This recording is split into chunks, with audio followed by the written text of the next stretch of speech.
اور ہم تمام انسانوں پر دو طرح کے فرائض جو ہے اللہ تعالیٰ نے رکھے ہیں، حقوق اللہ اور حقوق العباد. انہی دو سے ایک مسلمان کی زندگی جو ہے اس کی عبارت ہے، اور انہی دو سے پوری دنیا ان دونوں نظاموں پر یا ان دونوں عقائد پر یا ان دونوں ہی حقوق اور فرائض پر ساری دنیا کے انسانوں کی زندگی جو ہے وہ اس کی بنیاد بنتی ہے. تو یہ دیکھیے گا کہ یہ ایک حدیث ہے کہ جبرائیل علیہ السلام سائل بن کر ایک حاضر ہوئے اور دریافت فرمایا ایمان کیا ہے، اسلام کیا ہے، احسان کیا ہے. جب وہ حضور سے جواب پا کر چلے گئے تو رسول اللہ نے صحابہ سے فرمایا جبریل تھے جو اپنی باتیں سکھانے آئے تھے. آپ پر یہ پہلی وحی ماہ رمضان کے شب قدر میں نازل ہوئی اور آخری وحی بھی لیلۃ القدر میں ہی نازل ہوئی. اللہ تعالیٰ نے سورہ قدر میں ارشاد فرمایا ہم نے اس قرآن کو شب قدر میں اتارا.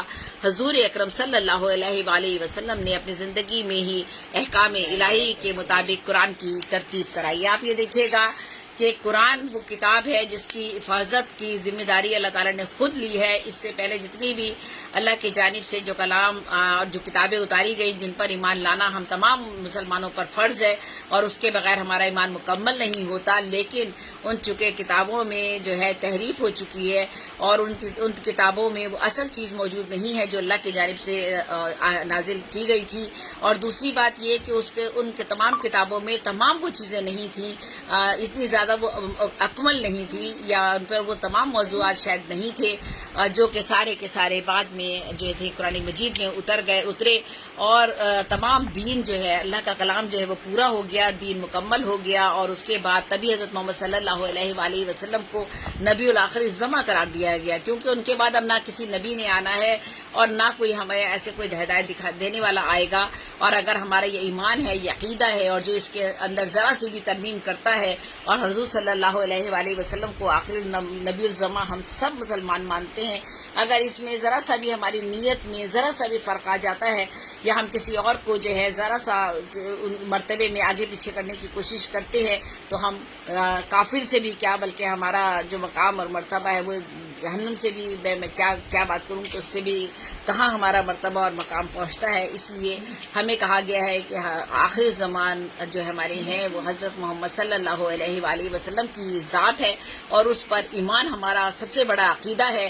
اور دنیا میں کسی بھی جگہ حضور کے حوالے سے اگر کوئی بھی شخص ذرا سے بھی کوئی ایسی بدگمانی بھی اپنے دل میں لے کر آتا ہے تو یہ مسلمان اپنی جان قربان کرنے کے لیے، ان کے نام پر جان قربان کرنے کے لیے ہر لحظہ تیار رہتا ہے. تو یہ حضور کی ذات ہے، یہی ان کا مرتبہ اور مقام ہے. اور ان کا مرتبہ و مقام اللہ کے نزدیک کیا ہے کہ وہ اللہ کے محبوب ہیں، اللہ تعالیٰ ان سے محبت کرتا ہے، اور ان پر ہم درود بھیجتے ہیں، اللہ بھی ان کے اوپر درود بھیجتا ہے. یہ مقام اور مرتبہ حضور کا ہے. تو دیکھیے رسول اللہ صلی اللہ علیہ وآلہ وسلم کے پاس جبریل علیہ السلام آیا کرتے تھے اور بہت سے سوالات کیا کرتے تھے، اور بہت ساری باتیں جب وہ چلے جاتے تھے تو اکثر، جیسے کہ میں نے ابھی آپ کو ایک حدیث کے بارے میں بتایا کہ ایک حضرت جبریل علیہ السلام سائل بن کر حاضر ہوئے. سائل کا مطلب ہے سوال پوچھنے والا یا کوئی چیز آپ سے معلوم کرنے والا. وہ بن کر آپ کے پاس حاضر ہوئے. صحابہ بھی بیٹھے ہوئے تھے، محفل ہوگی یقیناً، اور اس نے دریافت کیا کہ ایمان کیا ہے، اسلام کیا، ایمان کیا ہے، اسلام کیا ہے، احسان کیا ہے. جب وہ حضور سے جواب پا کر چلے گئے تو رسول اللہ نے فرمایا، صحابہ سے فرمایا کہ یہ جبریل علیہ السلام تھے جو اپنی باتیں سکھانے آئے تھے. یعنی سکھانے آئے سے یعنی یہ سوال نہیں تھے بلکہ ان سوالوں کے اندر جواب تھے، اور یہ وہ سوال تھے جو کلام الہی تھا وہ لے کر آئے تھے، اور اس کلام الہی کے ذریعے وہ ساری وہ باتیں سکھائی گئی، بتائی گئی جو تمام مسلمانوں کے لیے تھی. تو آپ پر یہ پہلی وحی ماہ رمضان میں ہی نازل ہوئی اور شب قدر میں نازل ہوئی تھی، اور آخری وحی بھی لیلۃ القدر میں ہی نازل ہوئی. اللہ تعالیٰ نے سورہ قدر میں ارشاد فرمایا ہم نے اس قرآن کو شب قدر میں اتارا. حضور صلی اللہ علیہ وآلہ وسلم نے اپنی زندگی میں احکام الہی کے مطابق قرآن کی ترتیب کروائی. اب آپ دیکھ لیجئے، میں جس بات سے تھوڑا سا اور میں نے تفصیل میں گئی تھی وہ بات یہ تھی کہ ایک تو اللہ تعالیٰ نے قرآن کریم کی حفاظت کا وعدہ خود فرمایا ہے، اور دوسرا قرآن کریم کو محفوظ کرنے کا سب سے بڑا طریقہ ہمارے سامنے جو موجود ہے وہ تو یہ ہے کہ قرآن سینہ بسینہ برسہ برس سے چل رہا ہے، اور اسی طرح سینہ بسینہ چلتا رہے گا، اور حفاظ قرآن اسی طرح سے موجود رہیں گے اور بڑھتے رہیں گے اور پیدا ہوتے رہیں گے. اس کے بعد قرآن مجید کی جو ترتیب تھی وہ حضور صلی اللہ علیہ وآلہ وسلم نے اپنی زندگی میں خود ہی کروائی تھی.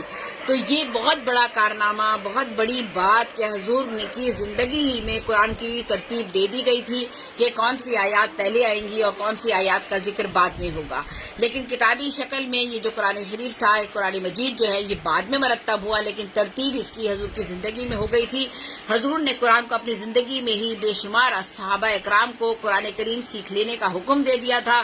انہوں نے قرآن کو اپنے سینے میں محفوظ کر لیا تھا، ان سارے صحابہ نے، ان سارے لوگوں نے، اور اسی طرح قرآن جو ہے وہ آگے بڑھتا رہا.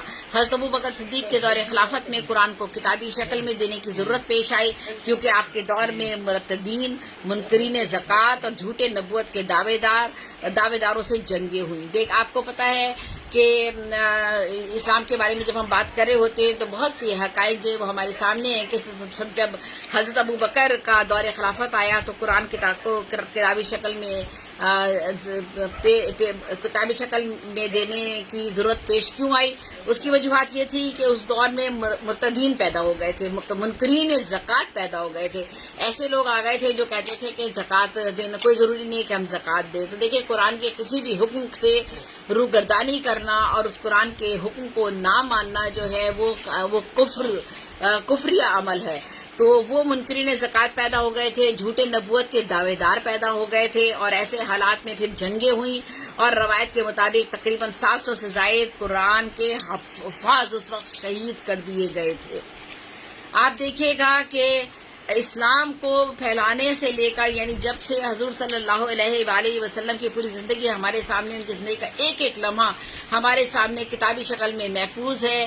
اللہ تعالیٰ نے جو ہے یہ سب سے بڑا اعزاز یہ حضور کو حاصل ہے، ہمارے نبی کریم کو حاصل ہے. اسی لیے وہ آخری الزمان نبی کہلاتے ہیں، اس لیے کہ ان کا ایک ایک لمحہ جو ہے وہ لکھا گیا ہے، محفوظ ہے، اور ہر واقعہ جو ہے اس سے سارے لوگ واقف ہیں. جبکہ اس سے پہلے جو نبی اور پیغمبر آئے تھے ان کے بارے میں ہمیں کچھ واقعات ملتے ہیں، زندگی کا پورا مکمل نمونہ ہمیں سامنے نظر نہیں آتا.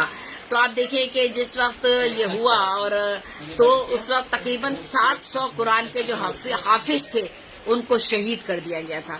مقصد کیا تھا کہ قرآن کی جو تعلیم دی گئی ہے اس تعلیم کو وہاں پر ختم کر دیا جائے، اور نہ وہ جو حافظ ہیں جنہوں نے قرآن کو اپنے سینے میں اتار لیا ہے، نہ وہ ہوں گے، نہ قرآن سلامت رہے گا، اور نہ قرآن کی تعلیمات آگے جا سکیں گی، اور نہ یہ اسلام کا مذہب جو ہے وہ آگے پھیل سکے گا. لیکن چونکہ یہ ایک سچا دین تھا، اللہ کا اتارا ہوا دین تھا، مکمل ترین دین تھا، اکمل ذات حضرت محمد صلی اللہ علیہ وآلہ وسلم کی دنیا میں آ چکی تھی، اور وہ آخری الزماں تھے.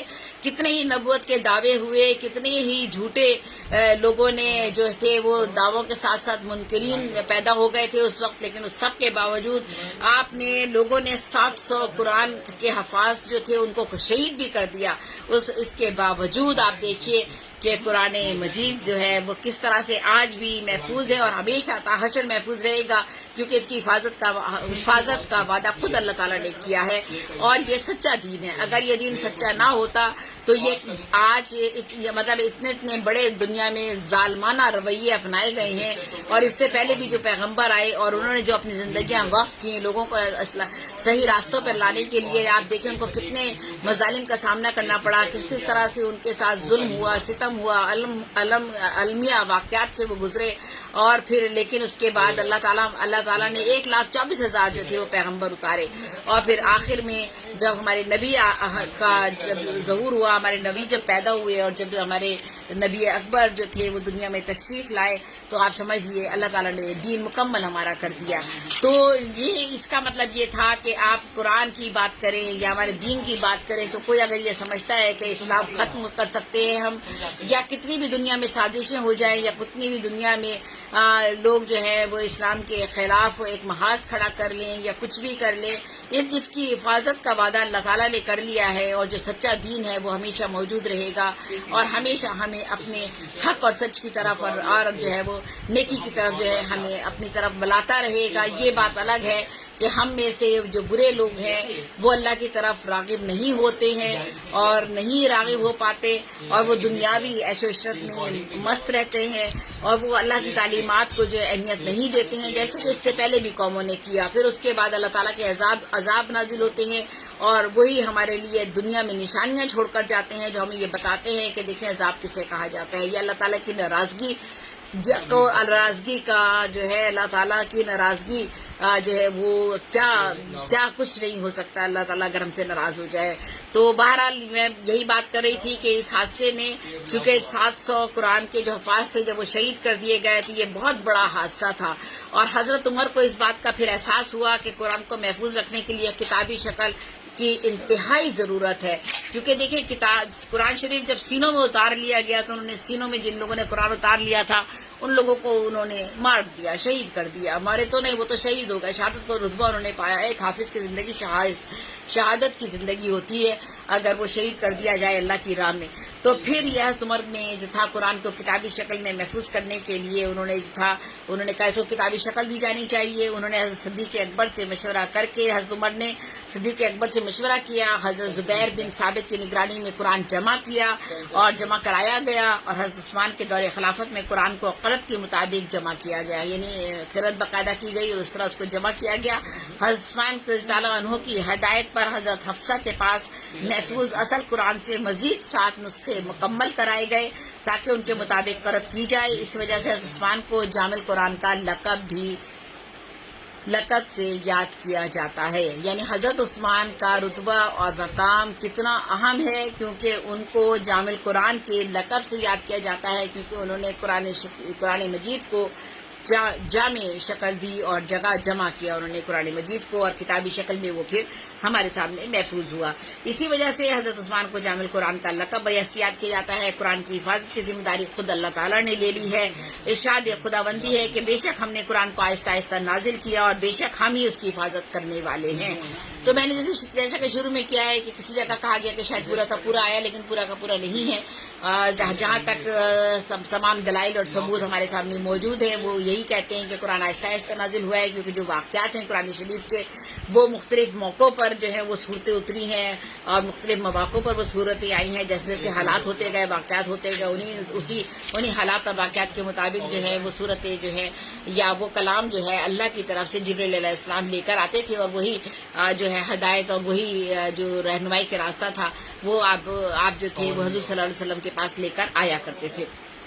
تو اسی طرح سے یوں تو ماہ سیام کا ہر دن، یعنی ماہ سیام سے مراد رمضان کا مہینہ، رمضان کے مہینے کا ہر دن ہر شب میں رحمت خداوندی کا نزول ہوتا ہے. یعنی پورا کا پورا مہینہ جو ہے یہ سارے مہینوں کا سردار کہلاتا ہے رمضان کا مہینہ. یوں تو پورا کا پورا مہینہ ہی رحمت خداوندی ہے. اس کا ہر دن جو ہے وہ رحمت خداوندی کی جو ہے ایک نزول ہوتا ہے اللہ تعالیٰ کی رحمتوں کا. لیکن شب قدر وہ خصوصی رات ہے جس کا تذکرہ قرآن میں سورہ قدر میں اس طرح کیا گیا ہے کہ ہم نے اس قرآن کو شب قدر میں نازل کیا. اور تمہیں کیا معلوم کہ شب قدر کیا ہے؟ شب قدر 1000 مہینوں سے بہتر ہے. اس میں ملائک اور ارواح اپنے رب کی اجازت سے ہر حکم لے کر اترتے ہیں. سلامتی ہے وہ رات طلوع صبح تک، اور پس ہزاروں مہینوں کی عبادت اس شب کی عبادت سے کم ہے. اس پوری رات اللہ تعالیٰ کے حکم سے ملائک اور روح الامین زمین پر اترتے ہیں. تو یعنی کہا گیا کہ یہ شب قدر کی جو رات ہے 1000 مہینوں سے بہتر ایک رات ہے. اس میں ملائک اور روح ارواح جتنی بھی ہے وہ سب رب کی اجازت سے ہر حکم لے کر جو ہے وہ زمین پر آتے ہیں، اور رات سے لے کر طلوع صبح تک موجود رہتے ہیں زمین پر. اور ہماری 1000 دعائیں عبادات جو ہے وہ قبول کی جاتی ہیں. تو پس ہزاروں مہینوں کی عبادات اس شب کی ایک عبادت سے، ہزاروں مہینوں کی عبادات اس شب کی عبادت سے کم ہے. اس پوری رات اللہ تعالیٰ کے حکم سے ملائکہ روح الامین زمین پر آتے ہیں. عبادت گزار، نیک، پرہیزگار اور اللہ کے فرمانبردار بندوں میں نیکیاں بانٹتے ہیں. اسی لیے پوری رات کو مسلمان عبادت میں مصروف رہتے ہیں تاکہ اللہ کی جانب سے عنایت کردہ نیکیوں میں حصہ دار بن سکیں. اس شب نزول قرآن مسلمانوں کی ہدایت اور رہنمائی کے لیے بھیجا گیا، جس میں زندگی کے تمام مسائل کا حل موجود ہے. مسلمانوں کے لیے آخرت میں ذریعہ نجات ہے. جو لوگ اس شب عبادت میں مشغول رہتے ہیں اور سچے دل سے اپنے گناہوں سے توبہ اور استغفار کرتے ہیں، اللہ تعالیٰ ان کے گناہ معاف فرما دیتا ہے. اس رات ہر جائز دعا، درازی عمر کی دعا، روزگار، خیر و برکت کی دعا قبول ہوتی ہے. یہ مقدس اور برکت والی رات ہے. ہر مومن کے لیے مصائب سے نجات کی رات ہے. اس رات کو شکر گزاری میں مصروف رہنا چاہیے. سبحان اللہ کی تسبیح پڑھنا، لا الہ الا اللہ کا ورد کرنا، سورہ قدر کی تلاوت کرنا، نماز میں نوافل ادا کرنا، درود شریف کثرت سے پڑھنا اور استغفار کرنے کے ساتھ ساتھ قرآن کی تلاوت کرنا افضل ہے۔ تو اے لوگوں، ادھر ادھر ہم بھٹک رہے ہیں، ادھر ادھر ہم رزق کے لیے بھیک مانگتے پھر رہے ہیں، بے روزگاری کے لیے دروازوں پر دستکیں دیتے پھر رہے ہیں، لمبی عمر کے لیے، بیماریوں سے محفوظ رہنے کے لیے پتہ نہیں ہم کیا کیا وظیفے کرتے پھر رہے ہیں۔ لیکن اللہ تعالیٰ نے جتنا آسان طریقہ ہمیں بتا دیا ہے، ہم اس آسان راستے کو اپنانے کے لیے ہرگز بھی تیار نہیں ہے۔ تو یہ ہماری غفلت نہیں ہے تو کیا ہے؟ تو ابھی بھی وقت ہے، لیلۃ القدر ہمارے سامنے موجود ہے۔ ہمیں اس رات کو، جتنی افضل رات ہے، اس میں ہم نے جتنی بھی دعائیں اللہ تعالیٰ سے مانگی ہیں ہم مانگ سکتے ہیں۔ وہ قبول کرنے والا ہے، وہ غفار الرحیم ہے۔ نبی کریم صلی اللہ علیہ وآلہ وسلم نے فرمایا، میری امت کی سب سے بہترین عبادت قرآن کی تلاوت ہے۔ عبادات کی مختلف اقسام ہیں، مگر تلاوت قرآن کو افضل بتایا گیا ہے۔ بہت سے لوگ ایسے ہیں جنہوں نے قرآن نہیں پڑھا ہوا، وہ قرآن نہیں پڑھ سکتے ہیں۔ ایسی صورت میں آپ قرآن سن سکتے ہیں۔ آج ہر شخص کے ہاتھ میں موبائل ہے، سیل ہے ہر شخص کے ہاتھ میں۔ ہم سیل پہ اپنے گھنٹوں برباد کرتے ہیں۔ کیا ہم اس پر کیا علم حاصل نہیں کر سکتے؟ کیا دینی علم حاصل نہیں کر سکتے؟ کیا آپ دین کی باتیں نہیں سمجھ سکتے؟ ضرور، بالکل سمجھ سکتے ہیں۔ تو اگر ہم قرآن نہیں پڑھ سکتے یا قرآن کا علم ہمارے پاس اگر نہیں ہے، عربی ہمیں نہیں آتی ہے یا ہم قرآن نہیں پڑھ سکے کسی وجہ سے، یا جو لوگ نہیں جانتے، تو وہ اس طرح بھی عبادات میں شامل ہو سکتے ہیں۔ درود شریف حضور پر بھیج سکتے ہیں، ساری رات جو ہے وہ نفل نمازیں پڑھ سکتے ہیں۔ تو یہ تمام طریقے ہیں۔ سبحان اللہ کی تسبیح پڑھ سکتے ہیں، لا الہ الا اللہ کا ورد کر سکتے ہیں، سورہ قدر کی تلاوت کر سکتے ہیں، نماز میں نوافل ادا کر سکتے ہیں۔ تو یہ سارے طریقے ہیں۔ پوری رات نہیں تو کم از کم کچھ دیر کے لیے بھی ایسا کر سکتے ہیں۔ نبی کریم صلی اللہ علیہ وآلہ وسلم نے فرما دیا تھا کہ میری امت کے لیے سب سے بہترین عبادت قرآن کی تلاوت ہے۔ تو عبادت کی مختلف اقسام، مطلب مگر تلاوت قرآن کو افضل بتایا گیا۔ اس طرح جس نے قرآن کی تلاوت کا حق ادا کیا، اس نے اپنی تخلیق کا مقصد پورا کر دیا۔ روایت ترمذی ہے کہ شب قدر میں ہر اس بندے پر رحمت و بخشش کے در کھلتے ہیں جو اٹھتے بیٹھتے یا کھڑے ہو کر اپنے رب کے ذکر میں مصروف ہوتا ہے۔ حضرت ابو ہریرہ راوی ہیں، وہ کہتے ہیں کہ لیلۃ القدر میں زمین پر کنکر سے زیادہ فرشتے نازل ہوتے ہیں۔ جتنے زمین پہ کنکر ہیں آپ دیکھیے، ان سے زیادہ فرشتے اس دن، اس رات کو جو ہے زمین پر اتر آتے ہیں۔ اس لیے ان کے نزول کے لیے آسمان کے تمام دروازے کھول دیے جاتے ہیں، تربیت اور تزکیہ حاصل کرتے ہیں۔ ان کی تلاوت جو ہے وہ بہت ہی دل جمی کے ساتھ، یکسوئی کے ساتھ اللہ تعالیٰ کی جو ہے وہ اللہ تعالیٰ کی جو ہے وہ اللہ تعالیٰ سے دعائیں مانگی جاتی ہے، اور عزم اور یقین کی دولت ہم حاصل کرتے ہیں۔ انہیں اس عبادت کا ثواب کئی ہزار گنا زیادہ دیا جاتا ہے۔ حضرت عائشہ صدیقہ رضی اللہ عنہ سے روایت ہے کہ رسول اللہ آخری عشروں میں بہت زیادہ عبادت کیا کرتے تھے۔ حضرت عمر سے روایت ہے کہ نبی کریم آخری عشرے میں اعتکاف میں بیٹھتے تھے۔ ہمارے بھی اس وقت آخری عشرہ چل رہا ہے، بہت سے لوگ اعتکاف میں بیٹھے ہوئے ہیں، اور یہ بہت بڑی بات ہے۔ اور اللہ تعالیٰ ہم سب کو یہ ہمیں اللہ تعالیٰ توفیق عطا فرمائے، ہم لوگوں کو بھی اس طرح کی، ہم میں سے سارے لوگوں کو، کہ ہم جو ہے ان میں سے کچھ ہی باتوں پر بھی اگر ہم عمل کرنا شروع کر دیں تو میرا خیال ہے کہ بہت سی مصیبتیں، بہت سی مشکلات، بہت ساری اللہ تعالیٰ کی ناراضگی جو آج کل ہم اپنے اطراف میں دیکھ رہے ہیں وہ دور ہو سکتی ہے، اور یہی وہ وقت ہے جس میں ہم اس سے معافی مانگ سکتے ہیں۔ تو حضرت عمر سے جیسا کہ میں نے بتایا کہ روایت ہے کہ نبی کریم آخری عشرے میں اعتکاف میں بیٹھتے تھے۔ اب حضرت ابو ہریرہ سے روایت ہے کہ حضور اکرم صلی اللہ علیہ وسلم نے فرمایا، جو شخص شب قدر میں عبادت کے لیے کھڑا رہا اس کے تمام گناہ معاف ہو گئے۔ یہ حضرت سلمان فارسی سے روایت ہے کہ ماہ شعبان کی آخری تاریخ کو حضور اکرم نے ہم کو ایک خطبہ دیا اور ارشاد فرمایا، اے لوگوں، تم پر ایک نہایت عظمتوں اور برکتوں والا مہینہ سایہ فکن ہو رہا ہے۔ اس مبارک مہینے کی ایک رات جو لیلۃ القدر ہے ہزاروں مہینوں سے افضل ہے۔ تم اس عظیم اور مقدس رات میں اللہ سے اپنے گناہوں کی توبہ کرو، اپنی مغفرت اور بخشش طلب کرو۔ حضرت انس سے روایت ہے کہ حضور نے ارشاد فرمایا جب لیلۃ القدر آتی ہے تو جبریل علیہ السلام فرشتوں کی ایک جماعت کے ساتھ نازل ہوتے ہیں اور ہر اس بندے پر رحمت بھیجتے ہیں اور بخشش کی دعا کرتے ہیں جو کھڑے یا بیٹھے اللہ کے ذکر میں مصروف رہتا ہے۔ قرآن کا دیکھنا، پڑھنا اور چھونا بھی عبادت ہے۔ آپ دیکھیں عبادت کے طریقے، آپ دیکھیے قرآن کو دیکھنا، پڑھنا اور چھونا بھی عبادت ہے۔ قرآن کی سورہ انعام میں ذکر ہے کہ قرآن کریم کی تلاوت کا ہر جز ایک مستقل نیکی ہے، ہر حرف نیکی ہے۔ قرآن اللہ تعالیٰ تک رسائی اور اس کے قرب کا بہترین ذریعہ ہے۔ تمام عبادات اور اطاعت کا مقصد اللہ کی رضا اور خوشی کا حصول ہے۔ قرآن حقوق العباد کی ادائیگی کا حکم دیتا ہے جس سے شر سے محفوظ معاشرے کا قیام عمل میں آتا ہے۔ اللہ کی معرفت اور بندگی کا مقبول اور مستند طریقہ، خدا کی ذات و صفات کا صحیح علم قرآن حکیم ہی میں مخفی ہے۔ قرآن ایک جامع، مربوط، واضح اور مکمل کتاب ہے۔ یہ علم و حکمت کا سرچشمہ ہے، نہایت ہی بلاغت کا بے مثل نمونہ ہے۔ اس کی ہدایات حقیقت و صداقت کی آئینہ دار ہے۔ اس کا علم پوری کائنات کا احاطہ کیا ہوا ہے۔ یہ انسان کی فطرت، ضرورت اور نفسیات کے عین مطابق ہے۔ یہ خدا کا نازل کردہ وہ آخری مسترد اور محفوظ ہدایت نامہ ہے جو صراط مستقیم کا پیغام ہے اور آخرت میں نجات کا ذریعہ ہے۔ اللہ کے سوا کوئی ایسی طاقت نہیں جو نظام کائنات کو توازن سے برقرار رکھ سکے۔ بحیثیت مجموعی کائنات میں غیر معمولی موافقت، ہم آہنگی اور زبردست طبعی قوانین کی مربوط پابندی اس بات کی گواہی ہے کہ صرف خدا ہی کی ذات ہے جو اس کائنات کی خالق و مالک ہے۔ نظام کائنات کا مطالعہ اور مظاہر کائنات پر غور فکر سے ہی خدا کی یکتائی، بڑائی، بزرگی، رحمت اور برکت اور عنایات کا یقین پختہ تر ہوتا چلا جاتا ہے۔ قرآن نے نظام کائنات اور خدا کی عظمت و برکت کے ایک پہلو پر بصیرت افروز انداز میں دلائل دیے۔ قرآن نے نوع انسان کی فلاح کے لیے علم و دلائل کے ایسے نقطے بیان کیے ہیں کہ عقل دنگ رہ جاتی ہے۔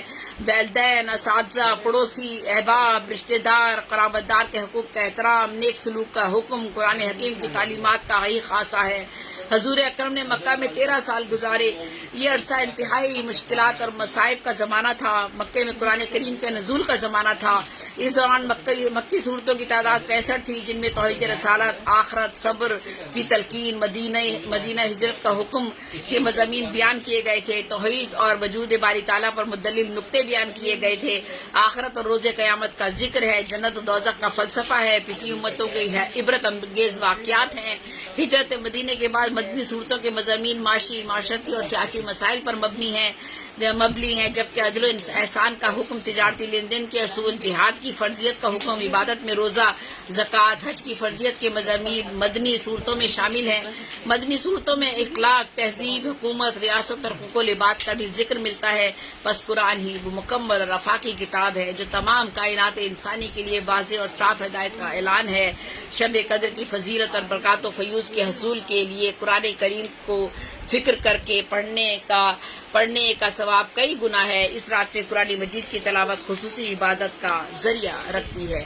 اور یہ جیسا کہ میں نے آپ کو بتا ہی دیا، اور میرا خیال ہے کہ میں نے اپنے طور پر جتنی بھی حد الامکان لیلۃ القدر سے متعلق بات چیت تھی، جتنی بھی گفتگو میں نے جو میں نے مقالہ اپنا یہ تحریر کیا تھا، اس مقالے میں میں نے کوشش کی کہ لیلۃ القدر کے بارے میں آپ سے جو ہے میں ہر طرح سے ہر ساتھ تمام وہ باتیں کر سکوں جس سے اس رات کی اہمیت کا اندازہ ہو سکے، اور ہم اپنے اعمال میں درستگی کے لیے، اپنے گناہوں کی بخشش کے لیے اب یہ جو ہے وقت ہمارے پاس ہے، ابھی ہمارے پاس، ہم اس وقت سے فائدہ اٹھائیں اور جو ہے ہم اللہ تعالیٰ کا جو ہے وہ جو اللہ تعالیٰ نے ہمیں یہ موقع فراہم کیا ہے، اس میں ہم جو ہے وہ پوری طرح سے عبادات کر کے اپنے تمام گناہوں سے معافی مانگ سکتے ہیں،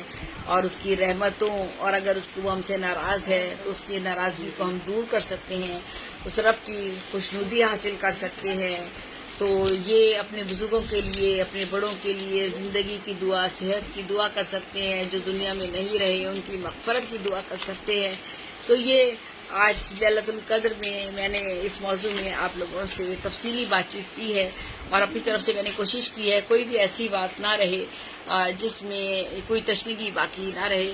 تو بس زیب النساء زیبی آپ سے مخاطب تھی، اور آج میں نے یہ پروگرام گلوبل رائٹر ایسوسی ایشن اٹلی کے پلیٹ فارم سے کیا تھا، جس کے جو منتظم ہیں اور سربراہ ہے وہ محمد نواز گلیانہ صاحب ہیں. اور بس اجازت دیجیے، اللہ حافظ، اللہ نگہبان. انشاءاللہ زندگی رہی تو پھر کسی نئے موضوع پر آپ سے پھر دوبارہ بات چیت ہوگی انشاءاللہ. اللہ حافظ، اللہ نگہبان. زیب النساء زیبی کو اجازت دیجیے.